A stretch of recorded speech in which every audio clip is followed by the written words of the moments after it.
Hello welcome two exam point. അപ്പം നമ്മളുടെ Christmas exam ഇങ്ങ് അടുത്ത് വന്നല്ലേ. അപ്പം നമ്മളുടെ എക്സാം പോയിന്റിൻ്റെ ഒപ്പമുള്ള റിവിഷൻ ക്ലാസ്സസ് നമുക്ക് സ്റ്റാർട്ട് ചെയ്യണ്ടേ. അതിനു മുമ്പ് നമുക്ക് നമ്മളുടെ ഈ എക്സാമിന് എന്തൊക്കെ പോർഷൻസ് ഉണ്ടെന്ന് നമുക്ക് അറിയണം അല്ലേ. അപ്പം നമ്മളുടെ 8th സ്റ്റാൻഡേർഡിൽ നമ്മളുടെ ബേസിക് സയൻസ്, ആ ബേസിക് സയൻസിലെ ബയോളജിയുടെ പ്രധാനപ്പെട്ട പോർഷൻസ് ഏതൊക്കെയാണെന്ന് നോക്കിയേ. പ്രധാനമായിട്ടും നമുക്ക് ഈ ഒരു എക്സാമിന് പഠിക്കാനുള്ളത് 2 ചാപ്റ്റേഴ്സാണ്, ചാപ്റ്റർ 8ഉം ചാപ്റ്റർ 9ഉം. അപ്പോൾ ചാപ്റ്റർ 8 എന്ന് പറയുന്നത് ലെറ്റ്സ് റീഗെയിൻ അവർ ഫീൽഡ്സ് എന്ന ചാപ്റ്ററാണ്. അതായത് വീണ്ടെടുക്കാം വിളനിലങ്ങൾ എന്ന് പറയുന്ന ഈ ഒരു ചാപ്റ്റർ. അപ്പോൾ ഈ ചാപ്റ്ററിൽ നമ്മൾ എക്സ്പെക്റ്റ് ചെയ്യുന്നത് ഒരു 10 മാർക്സിൻ്റെ ക്വസ്റ്റ്യൻസ് നമ്മൾ ഈ ഒരു ചാപ്റ്ററിൽ നിന്ന് എക്സ്പെക്റ്റ് ചെയ്യുന്നുണ്ട്.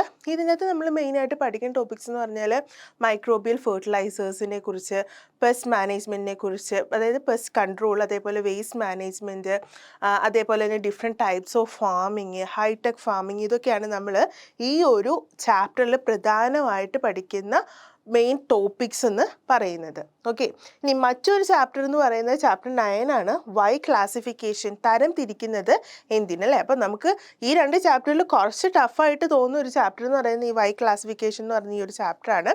ഈ ചാപ്റ്ററിൽ നമ്മൾ എക്സ്പെക്ട് ചെയ്യുന്നത് ഒരു 15 മാർക്സിൻ്റെ ക്വസ്റ്റ്യൻസ് നമ്മൾ എക്സ്പെക്ട് ചെയ്യുന്നുണ്ട്.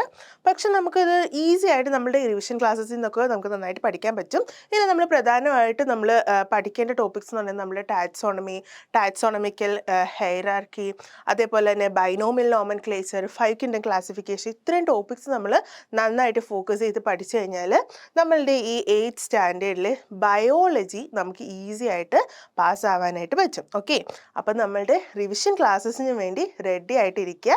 അപ്പോൾ ക്ലാസ്സിൽ കാണാം.